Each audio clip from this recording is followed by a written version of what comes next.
இப்போ ஐவிஎஃப் போகலான்னு முடிவு பண்ணிட்டீங்க. பட் இப்போது மேல் பார்ட்னருக்கு என்ன நம்ம பண்ணணும்? ஐவிஎஃப் போகிறதுக்கு முன்னாடி நம்மளை எப்படி பார்த்துக்கணும்னு சொல்லிட்டு பார்ப்போம்.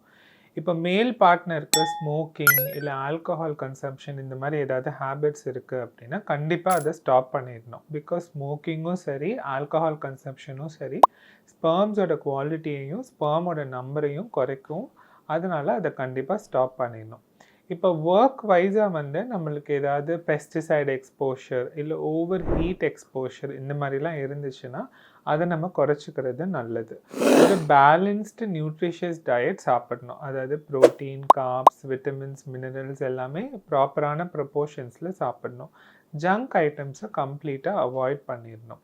அதே மாதிரி குளிக்கிறது ரொம்ப ஹாட்டான வாட்டரில் குளிக்கிறதையும் அவாய்ட் பண்ணிக்கணும். ஏன்னா டெஸ்டிஸ் உடம்பை விட்டு வெளியில் இருக்கிறதுக்கு காரணம் என்னென்னா டெஸ்டிஸோட டெம்பரேச்சர் ஓரளவுக்கு லோவர் டெம்பரேச்சரில் தான் மெயின்டைன் ஆகணும். அந்த மாதிரி இருந்தால் தான் ஸ்பெர்ம் ப்ரொடக்ஷன் நல்லாயிருக்கும். ஸோ அதனால் நம்ம ஓவர் ஹீட் எக்ஸ்போஷர் அந்த மாதிரி ஆச்சு, ரொம்ப ஹாட்டான வாட்டரில் குளிக்கிறோம் அப்படின்னா ஸ்பெர்ம் ப்ரொடக்ஷன் அஃபெக்ட் ஆகும். அதே மாதிரி ரொம்ப டைட் அண்டர்வேர் போடக்கூடாது. ரொம்ப ஹீட் எக்ஸ்போஷர் லைக் சானா பாத்ஸ் அதெல்லாம் அவாய்ட் பண்ணிடணும். இதெல்லாம் தான் நீங்கள் ஐவிஎஃப் போகிறதுக்கு முன்னாடி கடைப்பிடிக்க வேண்டிய விஷயங்கள்.